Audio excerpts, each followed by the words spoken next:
Mlčanie. 120 sekúnd s Tiborom Elliotom Rostasom.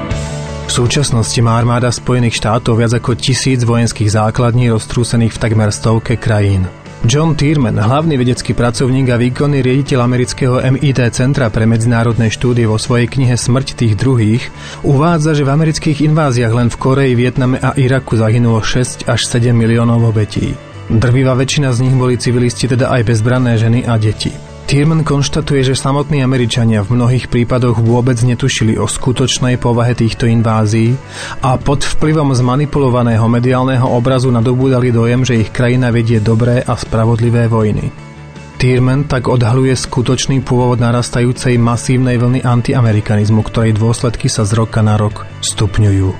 Hrozba irackých zakázaných zbraní bola hlavným dôvodom, ktorý Bushová vláda uviedla ako argument pre inváziu do Iraku v roku 2003. Vrchný zbrojný inšpektor CIA Charles Duelfer už v roku 2005 priznal, že hľadanie nedáva zmysel a zároveň uviedol, že jeho experti nenašli žiadne dôkazy o tom, že by dal Saddam Hussein tesne pred inváziou odniesť zbrane hromadného ničenia. V Iraku však aj napriek tomu muselo len medzi rokmi 2003 a 2006 zahynúť 655 000 ľudí, 190 000 civilistov a viac ako 60 000 detí. Globálny prieskum VPO v roku 2006 zistil, že 33 z 35 skúmaných krajín uvádza, že vojna v Iraku zvýšila nebezpečenstvo teroristických útokov po celom svete. Najväčším paradoxom vojny v Iraku je fakt, že skutočnú moc a širokú podporu tam terorizmus a Al-Qaida nadobudli práve po anexii Spojených štátov.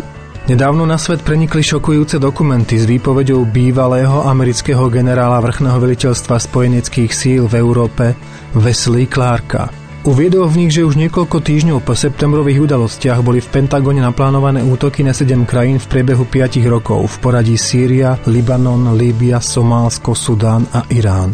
Ako vravel Peter Rustinov, vojna je terorom bohatých. Teror je vojnou chudobných. Mlčanie. 120 sekúnd s Tiborom Elliotom Rostasom. Pondelok až piatok po 18:00. Viac na www.radioviva.sk.